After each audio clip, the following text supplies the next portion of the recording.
Consent شامل لینا ضروری ہوتی ہے. تو لہٰذا غیر ضروری دوروں کو تو وہ ہمیشہ ڈسکریج کرتے رہے ہیں. تو یہ اسی تناظر کے اندر کوئی بات جو ہے وہ کی گئی ہے. اس میں کوئی ایسی نئی بات نہیں تھی کہ 3 ماہ کے لیے جو ہے وہ پابندی لگا دی گئی ہے, کوئی نہیں جا سکتا. جہاں کوئی ملک کی اہمیت کا معاملہ ہے, جانا ضروری ہے, وہاں پر وہ سمری موو ہوتی ہے. وہی پرانا پروسیس جو پہلے فالو ہو رہا تھا اب بھی وہی فالو ہوگا. اگر کسی کی کوئی نجی امپورٹنس ہے, اہمیت ہے, اس کا بھی وہ پروسیس, اس کو چھٹی لینا پڑتی ہے. پہلے کی طرح نہیں ہو سکتا, نہ کوئی وزراء کو پوچھتا تھا, نہ کوئی وزیر اعظم کو پوچھتا تھا. آپ کے علم میں ہوگا کہ نواز شریف نے درجنوں غیر ملکی دورے کیے جو کہ کئی مہینوں کے اوپر محیط ہیں. 4.25 سال کی جو ان کی حکومت تھی, جب ان نااہلی سے پہلے اگر ان کے دنوں کا آپ اندازہ کریں تو وہ تقریباً کئی مہینوں. نہیں تو فاروق صاحب, کل جو پوسٹ کیبنٹ میٹنگ کے پریس کانفرنس تھی فواد چوہی صاحب کی, تو انہوں نے اس میں یہ کیوں کہا کہ 3 ماہ کے لیے پابندی عائد کر دی گئی؟ نہیں, 3 ماہ کے لیے پابندی کا جو انہوں نے اپنی پریس کانفرنس کے اندر اس طرح کا اظہار نہیں کیا. وزیر اعظم صاحب نے اس کو ری انفورس کیا کہ ہم جو ہے وہ جو غیر ضروری دورے ہیں ان سے اجتناب کریں اور اپنی جو ٹاسک ہیں, جو آپ کی منسٹریز کے کام ہیں, ان کے اوپر فوکس کریں. اور میں سمجھتا ہوں کہ حکومت کے جو ہے وہ تقریباً جو ہے وہ 3.25 سال جو ہے وہ ہو چکے ہیں, اور تمام منسٹریز کو پرائم منسٹر صاحب نے ان کے ٹارگٹس دے رکھے ہیں, ان کے اوپر فوکس کریں. اور اس میں ہمارے جو ایون MNAs ہیں وہ مختلف پارلیمنٹری کمیٹیز کا حصہ ہیں, جس میں بہت سارے ایسے معاملات جو قانون سازی سے متعلقہ ہوتے ہیں. تو ہمارے پارلیمنٹیرینز اگر ملک سے باہر ہوں اور متعلقہ ان پارلیمانی کمیٹیز کے اندر ان کی شرکت نہ ہو تو ان کی بھی افیکٹیونیس کم ہو جاتی ہے. تو یہ تمام چیزیں اس تناظر کے حوالے سے جو ہے ڈسکس ہوئی. اس کا مطلب ہے کہ کفایت شعاری بھی مقصد ہے اور کام پر توجہ دینا بھی مقصد ہے. لیکن یہ ریاض فتیانیہ صاحب کو کس بات کا شبہ نوٹس ہوا؟ انہوں نے تو جو حقیقت تھی وہ بیان کی. نہیں دیکھیں, اس میں تو حقیقت کتنی ہے کتنی نہیں ہے وہ تو مین اسلم صاحب بھی جو ہے وہ اس کو بیان کر چکے ہیں. ریاض فتیانہ صاحب بھی ہمارے لیے جو ہے وہ قابل احترام ہے, ہماری پارٹی کے ممبر ہیں. لیکن دیکھیں, ہر ایک پارٹی کا ایک ڈسپلن ہوتا ہے, اور اگر کسی کا کوئی اختلاف بھی ہے تو وہ پارٹی کے اندرونی اجلاس میں کر سکتا ہے. وہ پبلک اکاؤنٹس کمیٹی میں پبلک فورم کے اوپر جو ہے وہ اس طرح کی بات جو ہے وہ پارٹی ڈسپلن کے حوالے سے مناسب نہیں ہے. اسی تناظر میں جو ہے وہ پارٹی نے جو ہے وہ نوٹس کیا, اس پہ وہ جواب دے دیں گے. اور اس پہ فتیانہ صاحب ذاتی جو مسائل تھے اس کی وجہ سے یہ بیان کیا تھا, واقعہ یہ نہیں تھا, یہ پتہ چل گیا. دیکھیں, یہ تو میں نہیں کہہ سکتا کہ ان کا کیا معاملہ تھا یا کیا بیک گراؤنڈ تھا. لیکن میں سمجھتا ہوں کہ یہ کوئی اتنی ایسی بڑی چیز نہیں ہے. لیکن مقصد اس کا ہے کہ پارٹی کا جو ڈسپلن ہے اس ڈسپلن کو مد نظر رکھا جائے. ہم بھی سخت بات کرتے ہیں, اختلاف بھی ہوتا ہے, پارٹی کے اندرونی فورمز میں ہوتا ہے, اس کا ایک طریقہ کار بھی ہے, وہ سب اظہار کرتے ہیں. جتنی آزادی رائے کا اظہار جو ہے وہ ہماری پارٹی میں ہے, جتنا مشاورت کا عمل ہے وہ کسی جگہ پہ بھی نہیں ہے. اور یہاں تو آپ دیکھیں کہ وزیر اعظم ہر ہفتے کیبنٹ کی میٹنگ کرتے ہیں. ماضی میں تو جو ہے عید کے چاند کی طرح کیبنٹ کی میٹنگ ہوا کرتی تھی. اور آپ کو یاد ہوگا کہ مصطفیٰ ایمپیکس کیس میں سپریم کورٹ کو حکم نامہ جاری کرنا پڑ گیا تھا, ورنہ وہاں پہ وزیر اعظم عقل کل تھے, بادشاہ سلامت کی طرح فیصلے کیا کرتے تھے. یہاں پر یہ روایت نہیں ہے. فاروق صاحب, ایک دفعہ چیئرمین سینٹ نے نوٹس لیا کہ وزیر اعظم تشریف لائیں, کیونکہ 1 سال سے وہ تشریف نہیں لائے تھے سینٹ میں. اور مجھے یاد ہے پچھلے دور میں یہ جو 13 سے 18 والا نہیں, ایک دور میں ایک وفاقی وزیر صحت جو تھے اور بہت بڑے وہ لیڈر بھی تھے, وہ مجید نظامی صاحب کے پاس آئے اور انہوں نے کہا کہ میری 7 مہینے سے وزیر اعظم سے ملاقات نہیں ہوئی, اور میں نے جو ہیلتھ پالیسی بنائی ہے اور میں بیرون دورہ کر کے آیا ہوں وہ میں اس کی رپورٹ دینا چاہتا ہوں, لیکن وزیر اعظم صاحب دستیاب نہیں ہے. تو مجید نظامی صاحب نے کہا کہ کیبنٹ میں آپ یہ مسئلہ اٹھائیں. انہوں نے کہا کیبنٹ کا اجلاس ہی 7 مہینے سے نہیں ہوا. یہ تو آپ بالکل ٹھیک کہہ رہے ہیں. میرے خیال اب ہم آ جاتے ہیں اس طرف, یہ EVM کی طرف.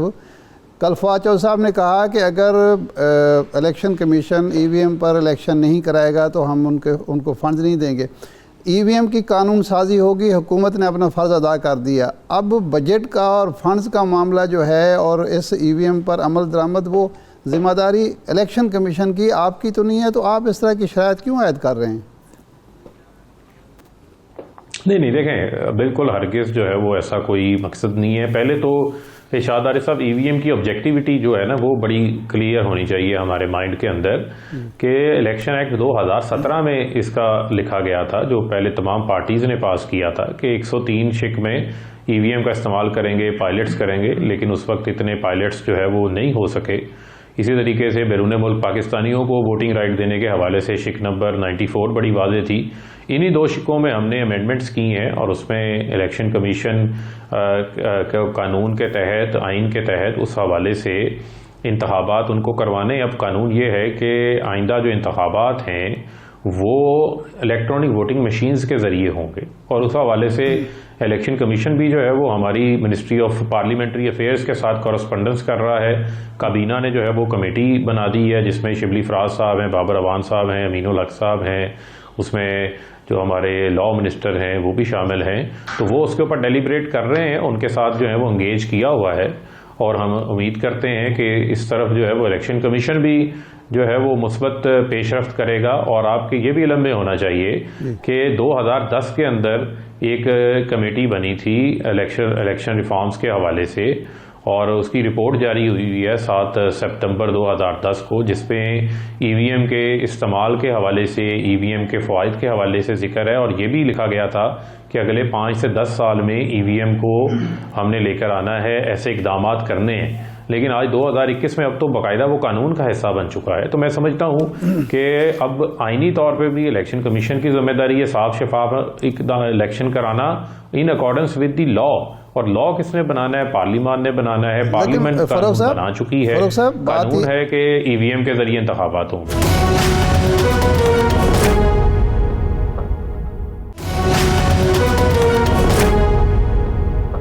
فاروق صاحب، الیکشن کمیشن یہ کہتا ہے کہ ہم نے 2010 کی جو قانون سازی تھی اور 2017 کی جو تھا اس کے مطابق ٹرائل کیا، تو وہ پائلٹ پروجیکٹ کوئی زیادہ کامیاب نہیں ہوا، تو اب یہ آپ الیکشن کمیشن پر چھوڑیں کہ کیونکہ اس کی قانونی اور آئینی ذمہ داری ہے تو وہ کرائے نہ روایتی طریقے سے کرائے، روایتی طریقے سے کرائے۔ مقصد تو انتخابات کا غیر متنازع اور شفاف ہونا ہے۔ اگر اپوزیشن اس کو ماننے کے لیے تیار نہیں بلکہ الیکشن کمیشن کے تحفظات ہیں، تو پھر وہ غیر متنازع شفاف الیکشن تو نہ ہوگا۔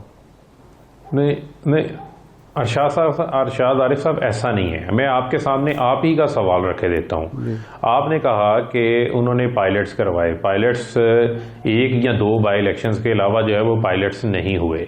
مجھے آپ یہ بتائیں کہ جہاں تو پائلٹس کی بات ہے، جہاں مجھے یہ بتائیں کہ کتنے عام انتخابات ہو چکے ہیں 1970 سے لے کے اب تک۔ 1970 کے انتخابات کے علاوہ جتنے بھی انتخابات ابھی تک ہوئے ہیں وہ پائلٹس نہیں ہوئے، وہ تو پوری ایکسرسائزز ہوئی۔ ہر انتخاب کے بعد جو ہے وہ دھاندلی کا شور پڑ جاتا ہے۔ اس کا مطلب یہ ہے کہ جو سسٹم پچھلے کئی سالوں سے رائج ہے، کئی دہائیوں سے رائج ہے، جس سے کئی الیکشن ہو چکے ہیں، وہ الیکشن وہ فل پروف نہیں ہوا، اس میں نقائص موجود ہیں۔ تو اس کے آلٹرنیٹ اگر ای وی ایم کو جو ہے وہ لانا مقصود ہے اور اس حوالے سے قانون سازی بھی ہو گئی ہے، تو پھر میں سمجھتا ہوں کہ ہمیں اتنا نیرو کنزرویٹو ویو نہیں لینا چاہیے، اور اس کے اوپر جو ہے وہ ہمیں کھلے دل سے کام کرنا چاہیے۔ اور اس کے علاوہ قانون میں اور گنجائش بھی کوئی نہیں ہے۔ میں کوئی قانون دان تو نہیں ہوں، لیکن یہ قانون جو ہے وہ ایکٹ آف دا پارلیمنٹ بن چکا ہے، اور یہ ابھی نافذ العمل ہے۔ نہیں فاروق صاحب، آپ جو بات کر رہے ہیں الیکشن کمیشن کے پاس، الیکشن کمیشن کے پاس روایتی طریقہ اپنانے کا بھی تو اختیار ہے نا، وہ ختم تو نہیں ہو گیا جو نیا قانون آپ نے منظور کی ہے؟ نہیں، دیکھیں بڑا واضح ہے اس میں، بڑا جو اگر آپ ان ترامیم کو دیکھ لیں، ان کو اگر آپ پڑھ لیں، تو اس میں بڑا واضح لکھا ہے کہ آئندہ جو انتخابات ہیں، جو بھی اب الیکشن آئے گا، چاہے وہ ضمنی الیکشن ہو چاہے وہ عام انتخابات ہوں، وہ اب الیکٹرانک ووٹنگ مشینز کے ذریعے جو ہے وہ انتخابات ہوں گے۔ اس کے لیے اب الیکشن کمیشن کو اقدامات کرنا ہے، اور خوشائند بات بھی ہے، انہوں نے ایک اس حوالے سے کمیٹی بھی قائم کی ہے، انہوں نے منسٹری آف پارلیمنٹری افیئرز کے ساتھ کورسپونڈنس بھی کی ہے، جس میں انہوں نے ذکر کیا ہے کہ ہمیں اتنے لاکھ مشینیں درکار ہیں، ان کی سٹوریج بنانی ہے، اس کے لیے جگہ درکار ہے۔ ان تمام چیزوں کے اوپر جو ہے وہ منسٹری آف پارلیمنٹری افیئرز بھی جو ہے وہ کام کر رہی ہے، اور خاص طور کے اوپر جو پرائم منسٹر صاحب نے کابینہ کی کمیٹی بنائی ہے وہ بھی اس کے اوپر کام کر رہے ہیں، اور میں سمجھتا ہوں کہ لازمی بات ہے کہ ہمارا متمنہ نظر، الیکشن کمیشن کا متمنہ نظر، اس ملک کے اندر تمام جو سیاسی جمہوری قوتیں ہیں وہ صاف اور شفاف انتخابات ہیں، ان تک ہم نے پہنچنا ہے، اور صاف اور شفاف انتخابات کا جو حصول ہے اس کو ہم نے ممکن بنانا ہے۔ بالکل ٹھیک ہے فاروق صاحب، یہ فرمائیں کہ اب یہ آڈیوز اور ویڈیوز کا موسم آ گیا ہے۔ ایک تو اپوزیشن یہ کہہ رہی ہے، آپ نے حکومت نے اعلان کیا کہ ہم ایک کمیٹی بنائیں گے، جو مریم نواز صاحبہ کی 2 آڈیوز ہیں اس کے نتیجے میں اشتہارات کا، پھر آپ نے کل بریفنگ جو تھی پرسوں تھی کمیٹی کی پیر والے دن، اس میں آپ نے وہ جو اسٹینڈنگ کمیٹی کی میٹنگ تھی اس میں آپ بھی شریک تھے، فیصل جاوید صاحب بھی تھے، آپ نے بریف بھی کیا کہ 2013 سے 18 اور 18 سے 21 تک اشتہارات کیسے دیے گئے۔ اپوزیشن یہ کہتی ہے کہ جوڈیشل کمیشن بننا چاہیے، ہمارے دور کے اشتہارات کو بھی ایگزامن کیا جائے کہ وہ شفاف طریقے سے، قانونی طریقے سے منصفانہ تقسیم ہوئی آپ کے دور کو۔ ایک دوسرا یہ ہے کہ جو ثاقب نثار صاحب والی ویڈیو ہے، اس کی فرانزک کے لیے حکومت کیوں نہیں آ رہی، تاکہ کیونکہ اس کی وجہ سے آپ کی حکومت کے قیام پر ہی سوال اٹھ رہا ہے، تو اس کا فرانزک کرا کے جوڈیشل کمیشن میں یہ معاملہ لایا جائے تاکہ آئندہ کوئی الزام تراشی نہ ہو سکے۔ دیکھیں، 2 چیزیں ہیں، ایک تو جو مریم صفدر صاحبہ کی میڈیا پر پابندیاں لگانے کے حوالے سے یا میڈیا کو ہدایات جاری کرنے کے حوالے سے جو ان کی آڈیوز آئی ہیں، وہ انہوں نے اس کو تسلیم کیا ہے، اس کی تردید کوئی نہیں کی، اور ہم منسٹری آف انفارمیشن میں اس کی انٹرنلی انکوائری کروا رہے ہیں کہ وہ کس کیپیسٹی میں مریم صفدر صاحبہ جو ہے وہ منسٹری آف انفارمیشن کا جو اس وقت کا اختیار تھا، نہ وہ وفاقی وزیر برائے اطلاعات و نشریات تھیں، نہ وہ کسی ایسے سرکاری عہدے پہ براجمان تھیں، نہ ہی وہ بیوروکریسی کا حصہ تھیں کہ وہ ایسے احکامات جاری کر سکیں۔ تو انہوں نے ایسے احکامات کس کیپیسٹی میں جو ہے وہ جاری کیے، اور اگر وہ ایسا ہوا ہے تو ایسا کرنے میں کون کون ذمہ داران ہیں جو اس حکم کے اوپر جو ہے وہ عمل درآمد کرتے رہے، اور کس میڈیا ہاؤس کو کتنے اشتہارات ملے، اس کی تفصیلات تو سامنے آ گئی ہیں۔ تو بنیادی طور کے اوپر تو ان حقائق کو جو ہے وہ سامنے رکھنا ہے، کیونکہ وہ میڈیا کی آزادی کی آج کل بڑی باتیں کر رہی ہیں، لیکن اس وقت 4 میڈیا ہاؤسز کے اشتہارات کو بند کرا دینا اور اپنی مرضی چلوانا، ڈکٹیٹ کرنا، یہ وہ تمام چیزیں ہیں جس سے ان کے اوپر سوالات اٹھتے ہیں۔ جہاں تک رہ گئی بات ثاقب نثار کی، دیکھیں اگر تو ایسی کوئی آڈیو ویڈیو پہلی بار آئی ہو تو چلیں سمجھ آتا ہے، لیکن مجھے آپ یہ بتائیں کہ جن کی تاریخ ہی یہ ہو کہ جن کو مسئلہ تھا سپریم کورٹ نے بلایا، انہوں نے جتھے اکٹھے کیے، سپریم کورٹ پہ حملہ آور ہو گئے، زرداری کو سزا دلوانی تھی، جسٹس قیوم کو ٹیلی فون پہ شہباز شریف کو ٹیکنا کیس میں سزا بتاتے رہے، کتنی سزا آپ نے دینی ہے، ڈکٹیٹ کرتے رہے، کسی سے ڈھکا چھپا نہیں ہے، اور اس کے بعد جس طرح لوگوں کو نوازا جاتا رہا وہ بھی ایک پاکستان کی تاریخ میں بڑی عیاں چیز ہے۔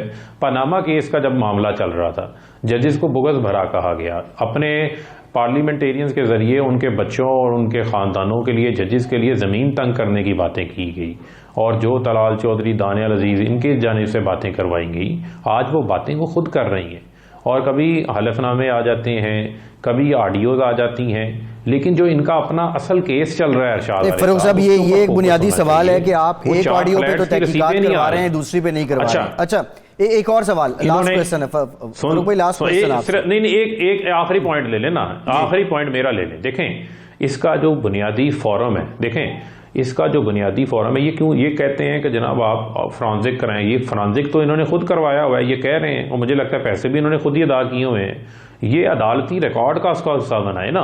جی بالکل ٹھیک ہے، یہ سوال ہم سے پوچھتے ہیں، چل رہا ہے، بالکل اس میں اپیلیں چل رہی ہیں، تو علیحدہ کمیشن بنانے کی کیا ضرورت ہے؟ آپ وہیں جمع کریں، وہیں پہ جا کے آپ ثابت کریں، آپ اس کا بینیفٹ لینا چاہتے ہیں آپ بینیفٹ لیں، کیوں نہیں لے رہے آپ؟ آخری سوال آپ سے فاروق صاحب، چور ہے، عالمی منڈی میں تیل سستا ہو گیا اور پاکستان میں قیمتیں برقرار ہیں، تیل مہنگا ہوا، اس وقت تو جو پاکستان میں قیمت ہے وہ اوپر جاتی رہی، تو کیا یہ آئی ایم ایف کے ساتھ جو معاہدہ ہے اس میں جو شرائط ہیں اس کو مد نظر رکھتے ہوئے قیمتیں برقرار رکھی گئی ہیں، ٹیکس میں اضافہ کر دیا گیا ہے؟ انڈیا نے 2 بار قیمتیں کم کی ہیں۔ نہیں دیکھیں بنیادی طور پہ ذرا آپ سمجھ لیں تھوڑا سا، دیکھیں جب آپ کہہ رہے ہیں نا کہ عالمی سطح پہ جب قیمتوں کا اضافہ ہوتا جا رہا تھا تو آپ نے کیوں اضافہ نہیں کیا، اس کو تھوڑا فیکچولی کلیئر کر لیتے ہیں۔ نہیں، آپ نے جب کیا، عالمی سطح آپ نے کیا سر، آپ نے کیا جا رہا تھا، جی جی سن تو لیں نا، اب میری بات بھی تو سن لیں نا. آپ کی بات آدھی درست ہے لیکن آدھی مجھے بھی تو بتا لینے دیں. جب ہمارے پاس گنجائش تھی تو ہم پیٹرولیم لیوی کو کم کرتے کرتے صفر پہ بھی لے آئے تھے. ہم اس وقت پریشر پاس آن نہیں کر رہے تھے اور ہم نے سیلز ٹیکس کو بھی کم کیا. جب ہمارے پاس ٹیکسز میں کمی کی بھی گنجائش ختم ہو گئی اس وقت ہم نے اضافہ پاس آن کیا اور وہ اضافہ ہوش ربا تھا. 100% اضافہ ہو گیا تھا، $42 سے $85 پہ چلے گئی تھی. ابھی جو قیمتیں واپس آئی ہیں، نیچے آنا شروع ہوئی ہیں، وہ ٹرینڈ پچھلے ایک ہفتے سے آنا شروع ہوا ہے. اور جو پی ایس او پیٹرول خریدتا ہے وہ 15 دن کی اس کی ایڈوانس جو ہے اس کی پروکیورمنٹ ہوتی ہے. تو اس کا جو اثر آئے گا یہ جو اگلی 15 دسمبر کی ہماری قیمتوں کا تعین ہوگا اس میں آئے گا اور اس میں آپ کو کمی کا بھی رجحان جو ہے وہ واضح نظر آ جائے گا. تو اگر آپ اس کو ایکسپیکٹ کریں کہ ابھی فوری پہ اس کا اثر آ جاتا آپ تو وہ قوم کو ممکن خوشخبری سنا رہے ہیں کہ 15 دن کے بعد پیٹرول کی قیمتیں کم ہوں گی. یقیناً اگر عالمی سطح کے اوپر اسی طریقے سے پیٹرولیم قیمتوں میں جو تنزلی کا رجحان قائم رہا، کمی کا رجحان قائم رہا، تو اس کا بینیفٹ وزیر اعظم عمران خان صاحب پاکستان کی عوام کو پاس آن کریں گے. جی ٹھیک ہے، بہت اور یہ بھی شکریہ. ہم نے پاس آن کیا ہے. یہاں بھی ارشاد علی صاحب قیمتیں برقرار رکھ کے بھی پاس آن کیا ہے ہم نے. ٹھیک ہے، اگر پیٹرولیم لیوی اس طرح 145 میں ایڈ کر دیتے تو وہ 149 قیمت ہو جاتی، وہ بھی ہم نے ایڈ آن کی ہے. بالکل ٹھیک ہے. فاروق حبیب وزیر برائے اطلاعات و نشریات ہمارے ساتھ موجود تھے. تھینک یو فاروق صاحب. آپ کے وقت کا گنجائش ابھی نہیں ہے، یہ کہہ رہے ہیں کہ جب گنجائش تھی تو تب ریلیف دیا. ایک بریک لیتے ہیں، بریک کے بعد مزید بات کرتے ہیں.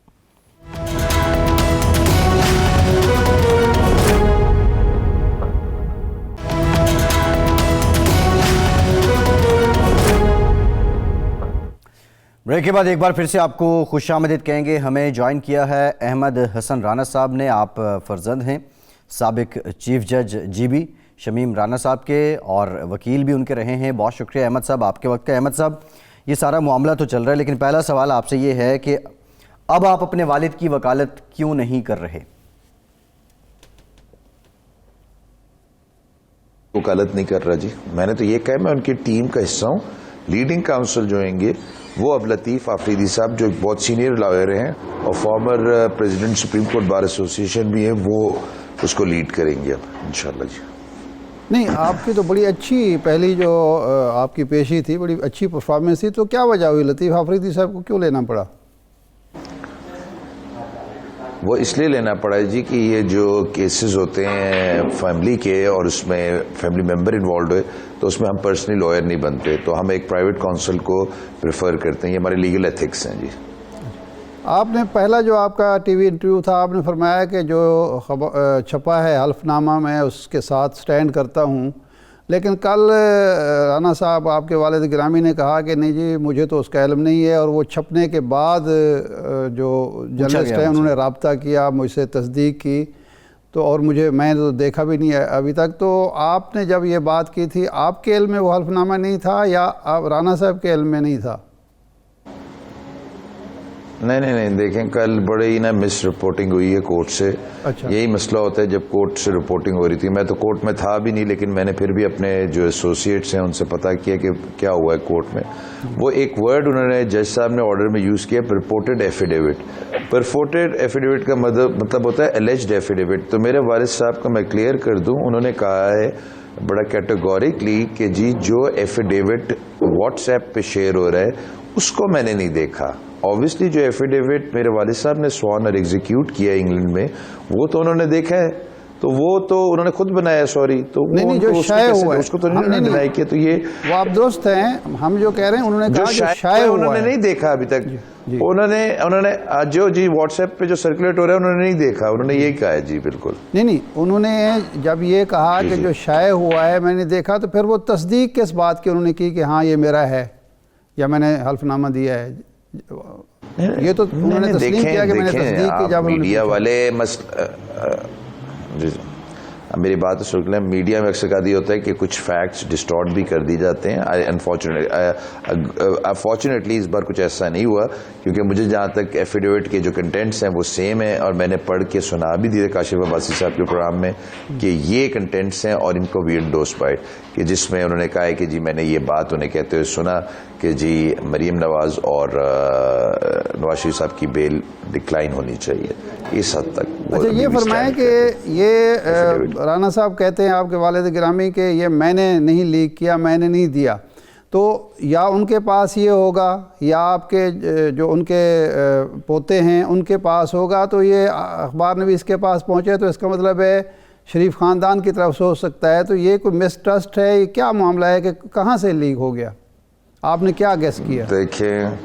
دیکھیں کل سے ابھی تک یہ تو کلیریفائی نہیں ہو سک رہا کہ گرینڈ سن نواسا بھی ہوتا ہے. ان کے جو پوتے ہیں وہ ایک ہی ہیں, کیونکہ بیٹا میں ایک ہی ہوں, تو پوتا دو ہیں ماشاءاللہ سے, اور وہ دونوں کراچی میں ہیں. جی وہ نواسے ہیں, وہ ان کے نواسے جو ہیں وہ انگلینڈ میں باہر کر رہے ہیں, تو وہ وہاں مقیم ہیں لنڈن میں. تو انہوں نے لنڈن یا دوسرا شاید ایک شہر ہے لنڈن میں ہی ہے جی, تو وہاں وہ مقیم ہے. تو انہوں نے ان کے پاس اگر انفارمیشن ہے تو وہ وہی بتا سکتے ہیں, مجھے اس کے بارے میں کچھ نہیں پتا جی. اچھا مجھے بتایا یہ احمد حسن صاحب جو بنیادی طور پہ حکومت کہہ رہی ہے وہ یہ کہہ رہی ہے, فواد چوہی صاحب نے بھی کہا کہ یہ نواز شریف صاحب کے ذریعے جو ہے وہ پہنچا ہے اخبار نویس تک, پھر پبلک ہوا. نون لیگ کے ساتھ آپ کے والد کی یا آپ کے خاندان کی اگر وابستگی ہے تو وہ کس حیثیت میں ہے, کس نوعیت کی ہے؟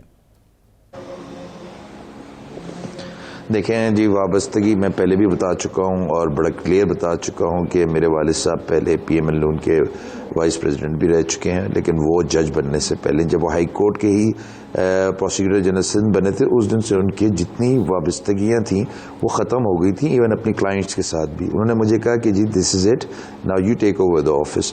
اس کے بعد ان کا ایک بڑا لمبا سفر شروع ہوتا ہے, جو ہائی کورٹ سندھ کے جج بنے, پھر اس کے بعد وہ پریس کاؤنسل کے چیئرمین بنے, پھر اس کے بعد ایلیویٹ ہوئے پریس کاؤنسل آف چیئرمین سے ڈائریکٹ وہ گئے supreme appellate court Gilgit Baltistan. وہاں 3 سال انہوں نے کام ڈٹ کے کیا الحمدللہ. سپریم کورٹ گلگت بلتستان میں آپ جائیں اور وہاں جا کے ان کا پوچھیں انہوں نے کیا کیا کارنامے کیے ہیں, تو آپ کو پتہ چلے گا. وہاں کے لوگ انہیں دعائیں دیتے ہیں الحمدللہ.